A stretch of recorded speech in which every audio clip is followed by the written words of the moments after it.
Hi, everybody. Recruiting Animal here on September 11th, 2024. Before we start, I'm going to say I remember September 11th. I'll never forget it, 2001. There's not much else to say. We all know about what happened. Just saying we don't forget. Next thing, here's a question I would have liked to put to our regulars who are all tool-oriented. But apparently, these guys like Rich, I don't know if Tom does it, but I know Rich definitely tracks his email. He wants to see if someone opens his email. And I think that's a great idea as well, because if someone has looked at your email, not just once, but maybe a few times, but hasn't replied, that's really like an invitation for you to call that person. And I don't think you have to tell them that you're spying on them. Hey, I noticed you looked at my email 7 times. You just call and say, I sent you an email, and I'm wondering if you've had a chance to look at it. The person will say, yeah, and have a conversation. Adam Gordon based his whole company on this principle. They would get people into their newsletter. Then they would send out articles, and they would track the number of times a person opened them. They would give them points based on that. When a person got 9 points, a recruiter would call. Okay, based on it, it's a great thing. But here's the problem. Apparently, if you have an email tracker, it's more likely that your email is going to get sent to the spam folder. I don't know the percentages, and there might be some specific email software to use that's going to help you avoid that. But if you have an email tracker in there, apparently it's going to cause problems. Now I'm going to ask David M. Marr if he's got an opinion about that. Dave, did you hear what I said? Yes, I do think it's important to track your emails because it gives you a lot of insights into your target audience, especially if you're working on something very niche or difficult. Sometimes you can test different styles of messages. Like, let's say, come up with 10 different styles, and you reach out to 10 candidates for each of the styles, and then kind of study it and A/B test to see what works best for that audience. Okay, that's a pretty interesting angle. But what do you think about the caution that I read about recently, that if you put them in there, there's a bigger chance that they're going to go to spam? What do you think? There is some truth to that, but there's also other things there's a lot of things that can add to someone's email going into the spam folder. So that would not be a reason I wouldn't use one. Mm-hmm. Some things that do add basically you get a score, right, on your emails. And the higher your score, the more likely you're going to be flagged as spam. So if you have more than one URL in your email, period, it's going to increase the number. If you have a very lengthy and you don't have an established domain, let's say you start sending out, I don't know, bulk emails, you could also get spam. So you should also make sure that your domain name. Okay, I've got a list. I've got a list. I'm gonna read. Oh, look who's here, Tommy. I'm gonna test him on what you just said, though. Okay. Yep. Tommy. I always want to call him Tommy Palermo these days, but it's Tommy Pistachio Elascio. Okay. And he's wearing Bernie's clothes today. Purple. Ernie. I'm calling Ernie Bernie. Okay, but he always wears purple. He won't tell us that he's in some kind of cult, but I think pink and purple. He's in some kind of religious group. I'm positive, spiritual. All hail Satan. Okay. So here's what we're talking about right now. Email trackers. I know Rich uses them. David M. Marr says he loves them. And one of the reasons, I've never heard this before, he says it's great to be able to test your message. If you send out 10 messages, or let's say 5 for the same job, and they're all varied, you're going to see which versions get response if you've got the tracker, who's looking at them, if there's any difference.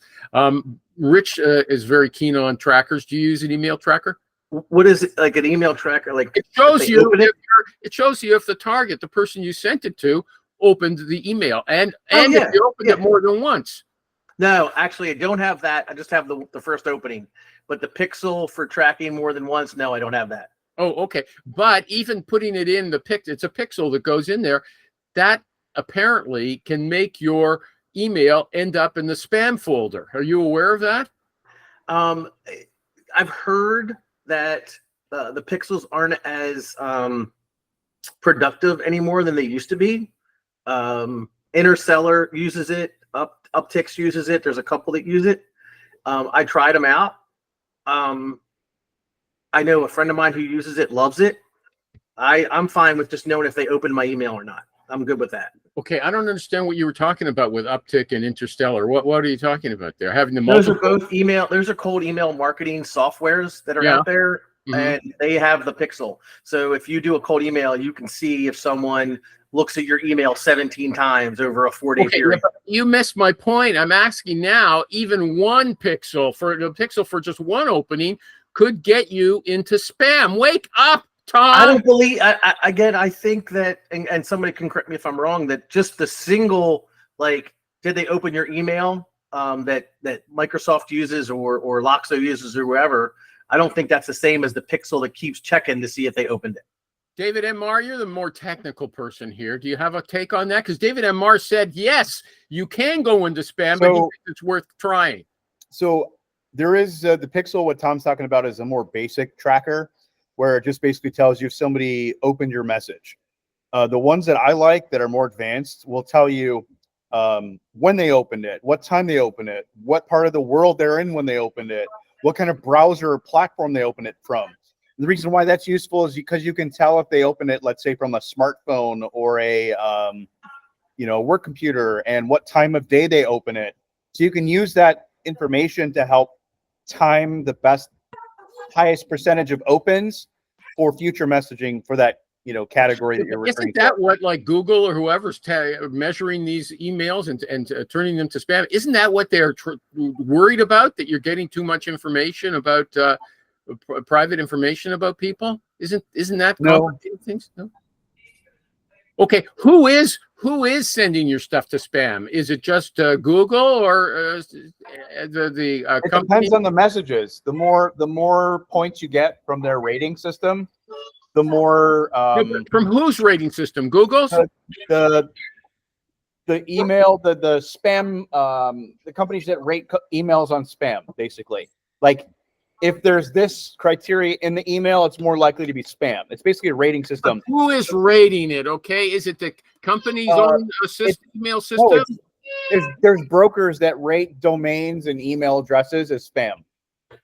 So there's several different spam standards based upon the frameworks around the globe. Does the company have to buy that software to use in their system, their corporate software system, to get a spam protection? Is who's doing it?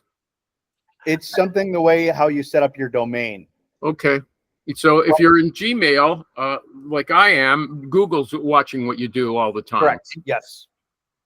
And I'm in Microsoft, so I'll give you an example. Tony in my office sent too many emails, and Microsoft itself prevented him from sending emails. We didn't get sent to spam, but because he sent so many in a large amount of time, Microsoft didn't ban, I don't know what the term you want to use, restricted his account. I had to go in as an admin and change it. Throttled his ability. Yeah, thank you. Throttled his ability. Okay, so Tom, but you told us that you're now sending out 300 or 400 emails for one job. Have you had any problems with restrictions? He sent out 7,000 over 2 days. Oh, okay. When I've reeled him in to try and keep your numbers down. And again, there's a lot of different things. We've talked about this before, using spin tax, using different domains, using Mailgun. I mean, there's all these different things that you can do to try and circumvent the spam filters and prevent yourself from getting. Actually, I have a few email topics to talk about. We'll come to that, but I just think that's significant. Rich says he sends out like 400 emails for a job. He's never said he's had a problem. Tom has told us he sends out 300 through Cambox. Is it right? Cambox is the connection request. Loxo is who I send my emails through. Oh, okay. And so you're saying you haven't had a problem, but your associate who sent out 3,500 a day or something like that, he had a problem. Dave, any comment on that? No. Okay.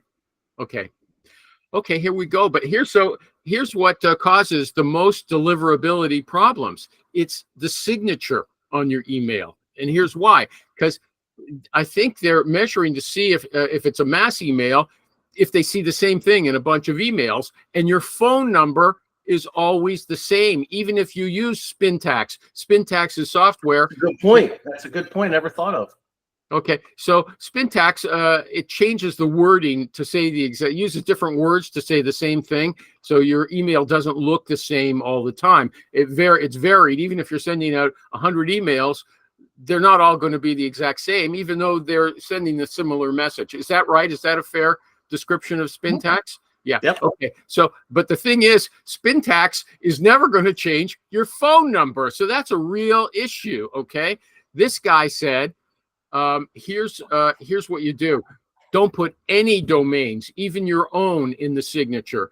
Don't put any links whatsoever. No phone numbers and no photo. He says no images at all. Yeah, I know no images. The only link that works that you can put in that they don't ping you for is a calendar link, but the phone number stuff makes sense. Okay, so if you put Calendly in there, you don't think it's a problem. Is that what I'm hearing from you? I was told that. I mean, I don't know how true that is, but I was told that was one of the links that they don't look at as a spam because everybody uses it, right? So by saying that's a spam link, every email should have something similar to that, right? So the signature makes sense because the phone number is the same, but the Calendly link is something that everybody has. So why would that be an issue? Are you putting Calendly in those 300 emails that you send out? Mm-hmm. Yeah, okay. But there's, people have signatures with, their motto in it, their mission statement, all kinds of crap, and their address. I used to have all kinds of stuff. I had all the associations I belonged to, or a logo of our company. This was a long time ago. Yeah. Before all this happened, and I was getting put in spam back then because of all those pictures. Apparently, pure text is preferred if you don't want to get it to spam. Dave, anything else to add on that? Okay, no. Okay. This guy recommended mailmeteor.com. You can check your text. You can put it in there, and it shows you. It's mailmeteor.com/spam-checker. Okay, and it tells you if you're likely to end up in the spam folder or not. You're checking it right now. mailmeteor.com/spam-checker. Okay, you can check that out. Okay, and now Tom actually awake us. Tom commented on something. Okay. Contact finders. Here we are again. I don't mind coming back. I don't mind coming back to these. We haven't talked about these email issues for maybe a year. Okay, so you remember we did talk about them at length, but it's an evergreen. It's an evergreen topic, and so are contact finders. Now, Rich, he had a posting. He says contact finders suck. He said, "Is anyone tracking the accuracy of their enrichment tools?" An enrichment tool, he means contact finders. Am I right about that? Dave, thanks for dropping by. I really, and thanks for the contribution. Okay. Sales QL is a great one. Swordfish. Okay, you still they're only as good as the publicly available data brokers they get their information from. Uh-huh. They're never 100% accurate, and email addresses change for people periodically. So the best I would say that they're in terms of accuracy is like 75% on some of them. Uh-huh.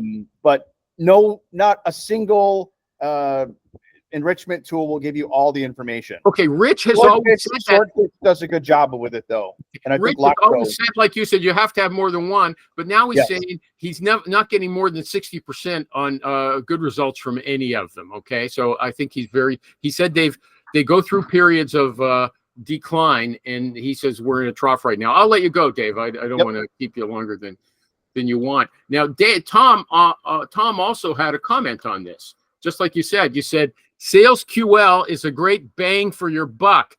Okay, it works well with Sales Navigator. I'd also suggest sending a connection request with a note instead of an in-mail. That's if you want it. The person was trying to get through on. Oh no, I think you're telling Rich, I guess, or somebody. That's your way of getting you. You don't send in-mails. You send connection requests, right? Correct. Okay. Don't you ever get near the limit of your connection requests if you're doing it that way? 150 a week, I think. No, it's 30,000 total, right? That's connections. You're sending connection requests, right? Yeah, but I don't have 30,000 connections. I don't even have 10,000 connections. Okay, but you can also you can delete connections once you've once you. So that's a lot of work. I guess if you have somebody in the Philippines doing admin for you, you could say take out 10,000 of mine. Although, how would they know? How would they know who to take out? You could right? do stuff like take out anybody who's got 0 followers, right? Or take anybody out who's not in your industry, right? Like you could search. You could use something like Canbox, right, to search all your connections, or you could just use OG LinkedIn to search all your connections. Okay, Canbox, is it still active on AppSumo? Mhm. Yeah. Okay, because you recommended it, but you said it's also advertising itself as a contact information finder, and it's really not good for that. At least it wasn't. I mean, they have that option. I tried it. It wasn't really good. And this is what I tell everybody: what do you expect for $49? Right? You're buying it for $49 on AppSumo. I bought it strictly for one reason and one reason. Well, now 2 reasons. One reason and one reason only was to send bulk, custom connection request, right? Personalized connection request in bulk to candidates or to clients, right? And then now I found that their mailbox management's really good, and their CSV. If you do a search in Sales Navigator, the way that they pull all the information off a Navigator is fantastic. Their Chrome extension for scraping Sales Navigator. You're doing a really good sales job on that. So just if people are interested, it's Canbox, right? Canbox. Now, Correct. it's on AppSumo, appsumo.com. Now, I read recently about, to just change topics, that, you can pay $50 or 49 US for a lifetime deal, but there's no guarantee those are going to be lifetime deals for real. Those products, they're new products, and they might disappear. Okay. Yeah, they can disappear, or they can never get better, right? So I have ClickReach, which is a cold emailing tool I bought 2 years ago, and it has never changed. It sucks. Oh, I see. Okay, so you're buying something at the initial stage with the hope that they'll keep developing it, and you're like sort of short selling on it or something like Merlin AI, which is a ChatGPT based add-on that was on AppSumo. Upticks, which is fantastic. If you like cold email, it's got a spin tax thing, it's got AI. That was on AppSumo, right? So there are things that have been on AppSumo that are really good now, right? And they keep getting better, and people are paying hundreds and hundreds of dollars a month for them. And then there are ones that suck. Yeah. Okay. So AppSumo's it's for people who like to gamble a bit and like playing with toys. Okay. Mm-hmm. That's essentially it. I've had some success with. I told you the video and audio downloaders. Okay. And Snap Downloader. It's still not expensive. I think it's $40 now. But I bought it on AppSumo for $20.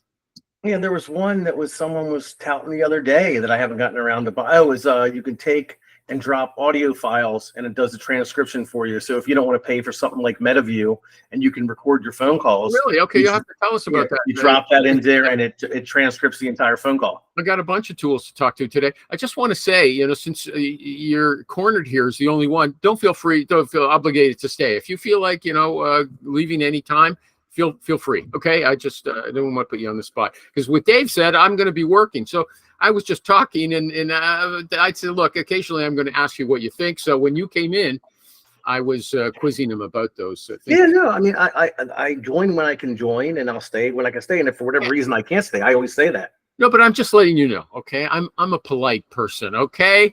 So you're Canadian. Yeah. Well, we're not so nice. Okay. Yeah. Okay. So you said depending on what LI premium you use. Okay. But you also just said I use Canbox to send mass LinkedIn connection requests. Mm-hmm. And you also recommend Jobin, Linkedra, and Octopus for those things. Okay. I don't recommend them. I say that they exist. Jobin's pretty good. I think Linkedra and Octopus, from what I understand, Octopus has had some issues getting people put into LinkedIn jail. Yeah. Jobin.cloud is got some very great features, and their LinkedIn automation is solid. Applicant tracking system, yeah. Mm-hmm. Mm-hmm. Okay. Now Dimple, who's in India, she's a very active recruiter, a nice person, but I would say a real hustler. She still recommends the standards: Signal Hire, Nymeria, Contact Out, And Jobin Cloud. She recommends Jobin as well. Yeah, What I mean, Signal Hire is not bad. Again, it's what you want out of your contact software, right? Like Signal Hire, Apollo, they all have like a search thing where you can search within inside their database, right? Or whatever you want to call it, right? I can go into Signal Hire right now and put in name, title, company, right? And they'll find those things for me. I don't need that, right? I'll use Sales Navigator to do that. And then I need a contact finder to scrape Sales Navigator for the contacts, right? So that's the same. It's just it's a different way of doing things. Okay, but here's Rich. Rich hates Apollo. I've never heard him speak so negatively about any software. And I see other people saying they like it. Now, here's the secret. Neil, what's Neil's Lebovitz? He said his Zoom account. We know Zoom is very expensive. He says he gets 85% success. So Rich answered him. He says, I hear horror stories about Zoom, especially because of the price. He said, I know a guy who's in a lawsuit with them because he was getting less than 40% accuracy and they would not let him out of the contract. So somebody said, named Kale, she said, look, it depends on your niche. Zoom isn't anywhere near 85% for us, but it's good for part of the puzzle if you want to find, so I think that's true. When Hire Easy first came out, it was Hire Tool. And I signed up for, I think, a free trial. I was looking for industrial engineers here in Canada. I couldn't find anybody, nobody. So if I was paying full fee for that, I would be pissed off, right? But I imagine all these things are best for the United States. And I also suspect they're best for IT people. Now, you're not placing IT people. Would you disagree with that? So I want to back up for a second. So the thing about Zoom Info is it does depend on your industry. They've gotten significantly better, at least I've seen from some of the people on YouTube that test them on cell phones. But the way to do the Zoom Info is to get somebody who's on our groups that says, hey, I have a seat, and you can usually pick it up for less than $2,000 a year versus the 10 grand that they want to pay you. So if you're going to use Zoom Info, do not go to Zoom Info and sign up for their $10,000 a year thing. I tried that and it was a joke. Go to someone on our groups who has Zoom Info that can add you to their. You'll get people. They have to do it like 2 at a time. So occasionally you'll see it come up on our groups. That's what I would suggest about Zoom Info, and that's why I don't use it. I see that for LinkedIn Recruiter as well. They say, look, I've got an extra seat, and so you can get a deal from people. Doing that if you join the recruiting groups on Facebook. There's that's what I would suggest if you want Zoom Info. It's like there's no, like, I think what's his name who just left, my brain's not working. Dave said there's no end all. It's all where they get their information from. I have access to I don't have access to Zoom, but I have access to Test, Chatterworks, Signal Hire, Apollo, Seamless, Seek Out, all of them. And it's all hit or miss. I just did one yesterday with Loxo versus SalesQL, and SalesQL found that's the guy's cell phone number. Loxo did not, right? So it's really, when it comes down to it, get one you really like that works for you, and then sign up for all the other free ones that'll give you 5 and 10 credits here, and then buy something like I do, Been Verified. It costs me $40 a quarter. And if for whatever reason I can't find it through the other ones, usually I can find it through them. And if you can't find it through them, it doesn't exist. Mario used to like that quite a bit too, right? But it's only one at a time. You got to type in the person's full name. And if his name is John Smith or Muhammad Ali or Wang Chen, you're going to be in a big bunch of trouble, right? But for names like mine and yours, and you kind of know where they are, you can get their information relatively quickly. And it gives you a lot of information. It gives you old phone numbers, old email addresses, relatives, their wife, everything. What about hunter.io? I used to use that, but I haven't for a long time. I looked at that a long time ago, and that's just it. There are ones that people use that never got better. I don't know what happened or what they did, but they didn't really expand their reach, or they didn't update their information.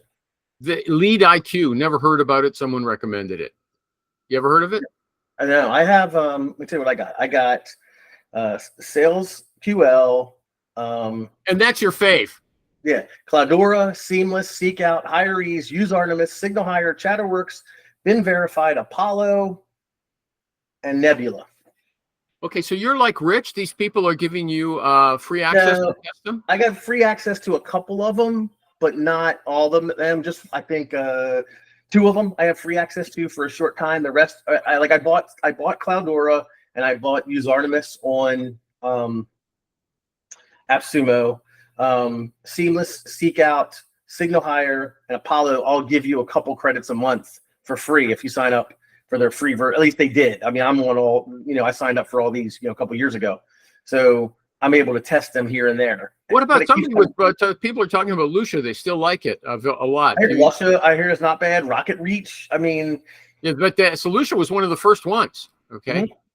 Okay. Yeah, and it's funny you say that. I do remember that. Yeah, and they were expensive at the time too. It was like, wow, they wanted a lot of money for what they were giving you. CellHack was actually the first that I remember. It got the LinkedIn closed them up because it was taking the information, hidden information on LinkedIn. CellHack. Okay. Here, this is related to this. This is a note. I'm merging with another recruiter. She uses Loxo and I use Crelate. That's their different applicant tracking systems. So Tom is a real Loxo, LOXO advocate. Rich loves Crelate, CRELATE. That's their applicant tracking systems. So this person who's merging is going with a woman who's on Loxo. So they're taking her one person off of Crelate, putting all the data onto Loxo. Loxo wants $3,800 to merge it. I was surprised it cost that much. Are you surprised, or did you know that already? Not at all. I mean, that's kind of like that's actually I've heard people get quoted $10,000 and $12,000. Okay, so it's a good. She was hesitant. She said some people were saying, "Don't do it. Just keep 2 separate applicant tracking systems." But you're saying, "Don't worry about it. Go ahead." What they wanted to transfer to, because I messaged them to reach out to me. Moving the resumes is easy, right? That's the easy part. And notes, resumes, and contacts. Yeah, and then the contacts is a little more difficult, but if you could do a CSV export, then you got that, right? So what you do is you do a CSV export for your entire database, which is going to give you their LinkedIn URL, their phone number, email address, right, and that stuff. And then you put that in there, and then you drop the resumes in, and they'll match with the people. And then the notes, somebody was talking about getting a JSON file. I don't know enough about that, but it seems like if you got the right developer, you might be able to get somebody to do that for a couple $100. But how important are the notes for you, right? That's why I would say, like, keep if you, like me, you have 2 screens and go through and say, are the notes really this important? And what are the important notes for these 4,000 or whatever the number of the I think the notes are really important. You don't, eh? It doesn't sound like you. I guess it depends. I don't care about notes that are 2 years old or more. Right, 2 or 3 years old. Like, so would you want? Hey, I spoke to this person. I think she's really good. This is why I think she's good. And you've unfortunately, 3 years ago I wasn't doing that. So in my database, anything that's like 4 years or older is just a resume and a phone number, and that's it. Okay, so when you moved to Loxo, what were you on at the time? I was on Big Biller. And I had about 2,500, maybe 3,000 resumes. This is in 2015. And all I did was just send. Loxo has an email address, like palermo.rhodes.loxo@loxo.com or something. And so all I did was just attach 200 resumes at a time, hit send to it, and it just populated my database. Took me like a day to transfer all the resumes. Okay, so you didn't have to pay anybody to do all the stuff for you, because you said notes weren't important to you. It's just resumes. Even worse back then, right? All I did was for the longest time. All I used my applicant tracking system for was to be able to house all my resumes. That was it, and search them.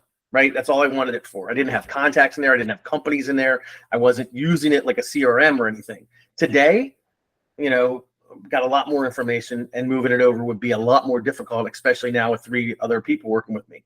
But back then it was no big deal. So that's why I said, with his size of his database and what he's got, it might be, behoove him to decide what notes are most important, and you might be able to transfer them by copy and pasting. Okay. Switching gears entirely. Okay. You place a candidate at a good client of yours, not just a client, a good client. Okay. 7 months later, he's still with them, but on the job board, you see his resume there. Okay. And so you wonder, okay, he's past the guarantee period. You're wondering, should you do anything? Sorry to keep you up. Okay. Okay. Should you do anything? Some people said, look, don't call the company, start sourcing a replacement. And other people said, why waste your time working on a search that doesn't exist and might not exist? Okay. So I see you nodding your head. What would you do? Nothing? I would, I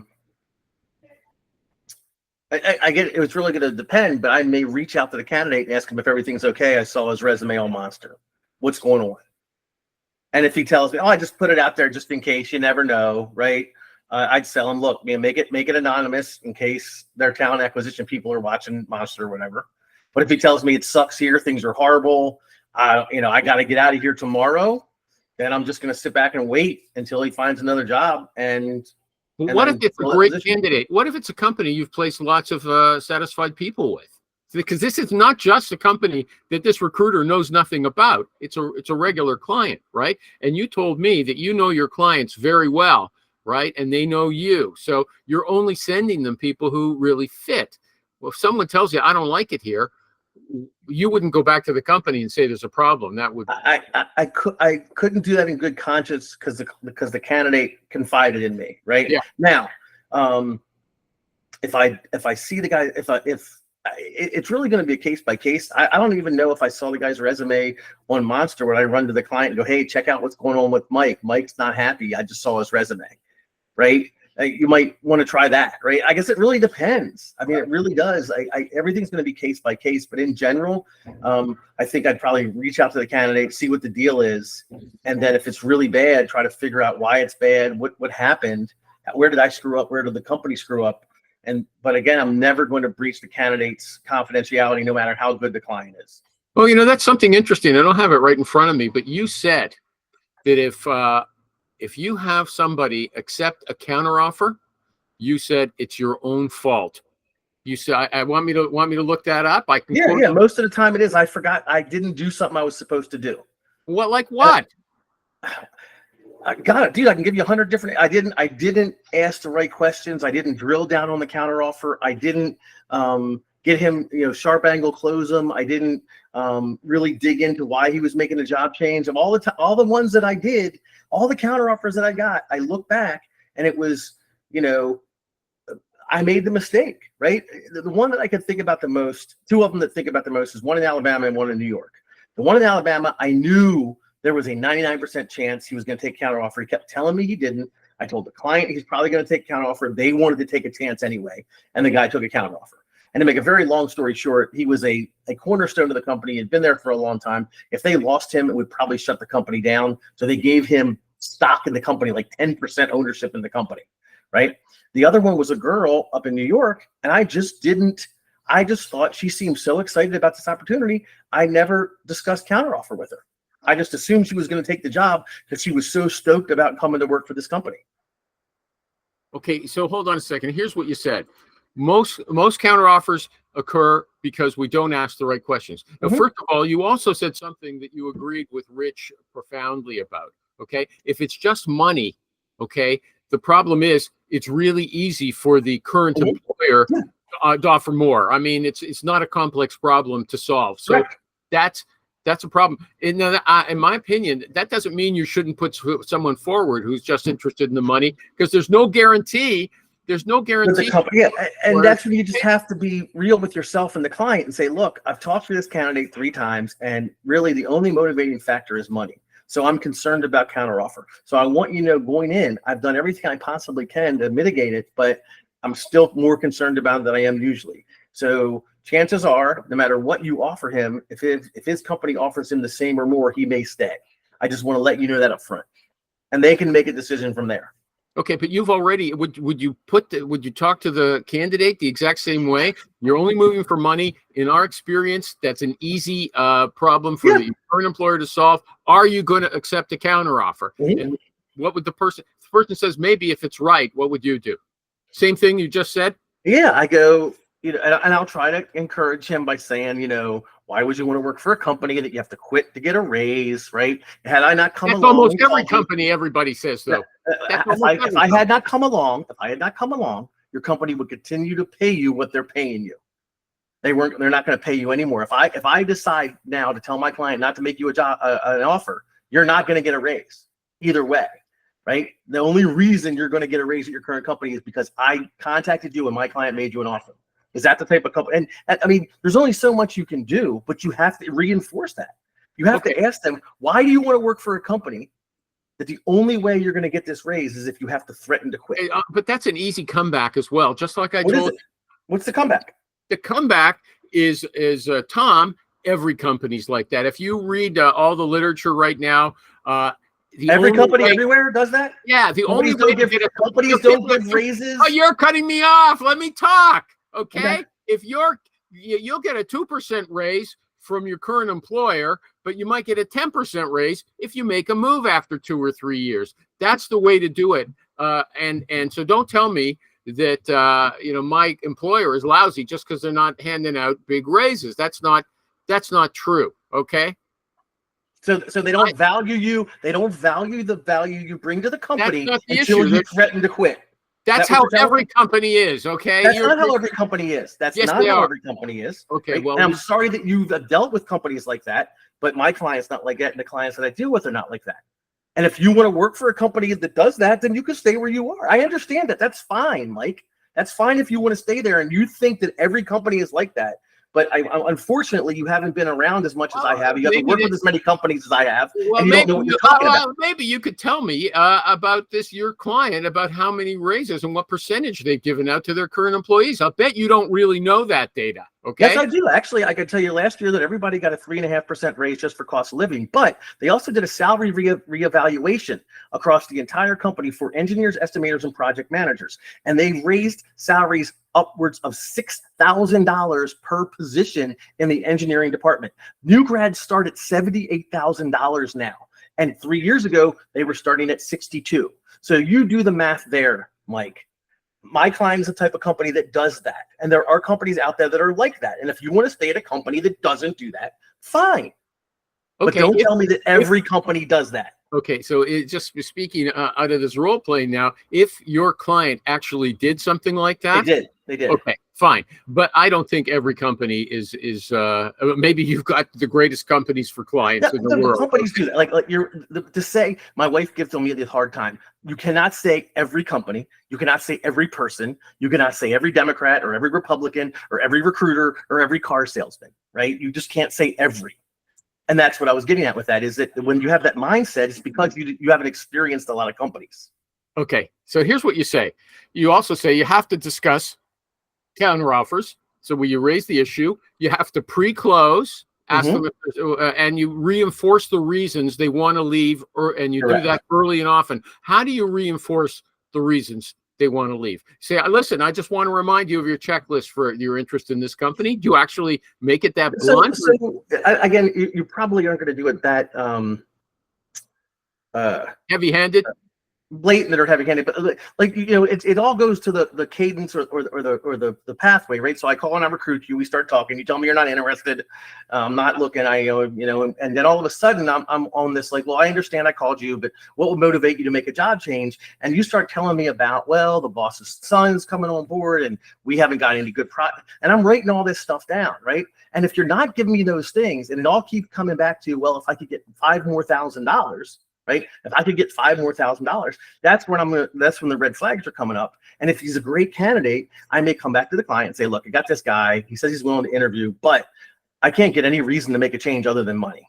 Here's his resume, or here's his data sheet. What do you want to do? Right? I think counteroffer is going to come into the table. But something else. No, I'm saying now. You said with the candidate, every time. Yeah, so they're going to tell me, I'm going to come back to the candidate, and if they tell me those things every time we talk, how did the interview go? Oh, it went great, right? So if they are willing to offer you $80,000 with a company car, and blah blah blah, are you prepared to resign tomorrow and start in 2 weeks? And yes, I am. And I just want to remind you, mate, how do you feel about the things we talked about? And he's going to say, what do you mean? Well, one of the things you told me about your company is that all the walls are purple. And I'm sure you realize that none of the walls are purple there. Is that a plus for you? And is that still something that you're concerned about? Well, yes, it is. And then you also told me your boss's son is going to be taken over. Is that still in line? And your boss's son's a drug addict? Is that something that's still concerned you? Yes, it is. So you're reinforcing the things that he said to you when you're talking to him, just to kind of remind him, but also make if nothing changed. Okay, here's my point. You might talk to this candidate 5 times. Is that reasonable? Yeah. Are you going to go through that routine? You grill him every time? Not. And again, it's all case by case. How I feel about his attitude after every interview or every conversation, right? So it's always going to be based on my gut feeling or whatever, when I'm dealing with this candidate, what he's saying to me and how he's acting, and when to bring it up. But I'm always, if someone is gainfully employed, right, and I recruited them and they gave me 1 or 2 answers, I'm going to reinforce them and say things, and I'm going to bring counteroffer up, right? How are you feeling if my client offers you 50 and your company offers you 51 to stay? Where are you in that process, right? Like, I'm constantly going to be talking to him about counteroffer, talking to him about the reasons why he told me he was going to make a job change.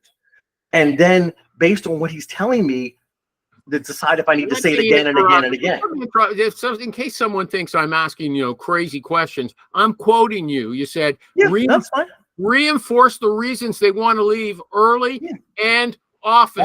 And now you're saying, no, not often, only. Mike, this is every single time. I go with my case by case, case by case, case by case. If I feel it's necessary, then I'll do it. But it's not like every time you talk, this is important clarification. You're not a robot. It's not like every time you talk to Billy, you're going to say, hey, Billy, remember the reasons you want to leave this job? I just want to make sure that they're still intact. Okay. You don't do that. You have to say those things to these people that are on these these group people who have no clue how to do this. They have no clue how to recruit. They think because they worked as a talent acquisition manager for a trucking company, they can now come in and do all the stuff that we do. So I have to be general like that to hit it home, right? This is not you and me talking. This is trying to give advice to don't give me too much credit. Don't give me too much credit. But on this case, I just think one of the things that you'd have to stress as well is that you've got, I've often said it, you just like you said, because you were a great bartender, you've got a personal style of communication that makes people feel they enjoy it. It's personable. That's the word I should have used. Okay. And so somebody who's like a sales robot, it sounds like they've got commission breath or something, another topic I'd like to talk about another time. And then, the person might feel, this guy's pressuring me. He's asking me these questions all the time. You can't just tell. And if someone is a novice and you say, do this every time, they'll read a script and they'll sound canned, and that's not good. Okay. And if they can't kind of extrapolate from what I've said into real world scripts, then that's their problem. That's not my problem. No, it isn't. You're the master. I'm not kidding. You come in, you got this guru who's been in the business 25 years, making $500,000 a year for working 20 hours a week. You trust him, okay? And you say, well, maybe I should be doing the same thing as him. Just like I keep saying that maybe I should stop shaving because Rich doesn't shave, okay? I know you got to go. I want to add something that we got lots of time if you can stay on. I mean, we can. So this is actually, I think it's a Tony Byrne, not Tony Byrne. Who's the guy that runs Pinnacle? That guy. I don't know. So he said, you say this to the candidate. You say, hey, by the way, I have a candidate that came in second place and they like him, but they liked you more. I need to cut him loose because he's got another offer.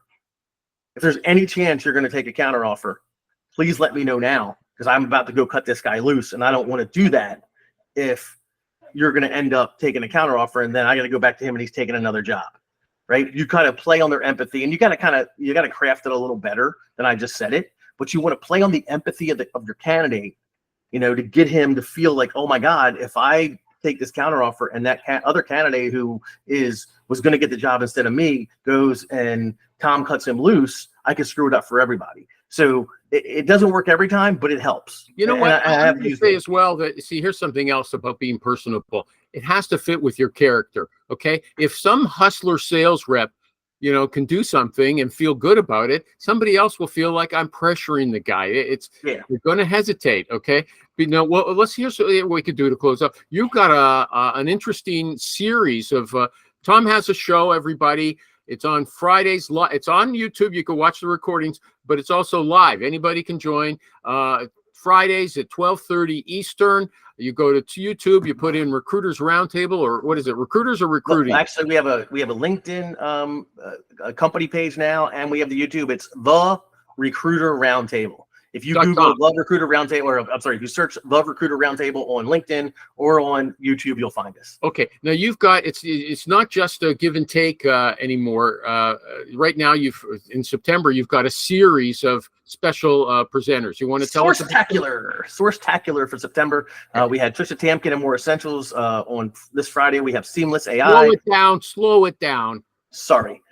We just had Trisha Tamkin at More Essentials. This Friday, we are having Seamless AI, who is a sourcing program that also is a contact finder. Yep. Then we're having Chatterworks, who is a contact finder and sourcing program as well. And then lastly, Nebula IO, which is a AI software program that is a contact finder, sourcing, and writes your emails and writes your job description using something like ChatGPT. Okay.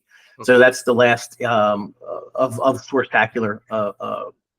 What did Trisha? Well, I'll get it from another time. I wanted to talk about something.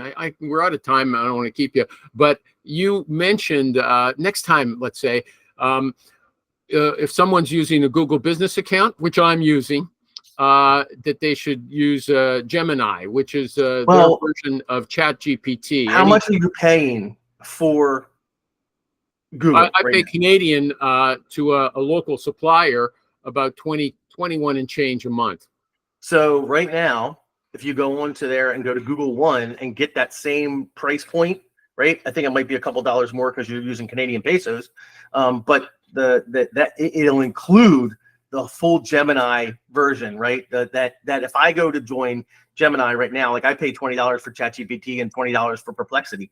If I want to do the same thing with Gemini, I have to pay $20. Or I could sign up for the Google One, but I don't need it, all the business stuff. But you're using it. You used to have the Google Business. Yeah, it used to be until I switched to Microsoft. Yeah, so right now, and also, I don't know if you noticed it right now, if you have a Google Premium account, I think you have 1 day left. There are 2 days left, the 13th, the last day. Check your email. Perplexity, which is an AI software that aggregates all the different ChatGPT, Cloud, Sonnet, Gemini. It's $20 a month too, and I actually pay for that. And I didn't know this after I signed up for it, paid it, and then I got the email from LinkedIn. If you're a LinkedIn Premium, they give you a year of it free. Okay. So definitely sign up for that. Yeah, but with Google, I'm wondering if I could do it directly on their site or if I have to go through my broker. You should be able to do it directly on your site and switch over. Like when you log on to your Google account, and at the very top right-hand corner, it'll say something like "Manage my Google account" in your picture or whatever, and then you can upgrade or switch accounts or whatever. And they charge you extra, so they charge you extra for the Gemini? No, it's included right now. It's included in the Google. I think the Google One or whatever it is. The top. I'm pulling it up right now. So when you click on that little picture there, it'll say your Google, whatever your Google account is. Manage your Google account, right? You go to manage your Google account, and it'll say, what level do you have, how much you pay, or whatever, and you just find the subscription you're on. I'm on a cheaper Google One, and I could upgrade my Google One to the one that they have, and get the full. But they're going to charge me more for Gemini than I'm paying. No, I think if you hold on, I mean it's okay. I'll check it out. I actually went there after I saw your note. I think what you're going to be able to do is get the top, the whatever you have right now, all that stuff plus Gemini. If you go through them. Okay, I'll figure it out. Okay. Yeah, because it was definitely a better deal. That's why I said that. Here it is. Yeah, it's Gemini. It's AI Premium. Try it with AI Premium, 2 terabytes, and it includes. Yeah, I've got 2 terabytes now. I've got 2 terabytes. So it's $19.99 a month. That's in addition to the regular suite? No, that's the entire thing. It's called Google One AI Premium. Okay, I'll look into it. Okay. Tommy! Thank you. Talk to you later. I am not a crook. Hail Satan and peace. Right. Stop recording.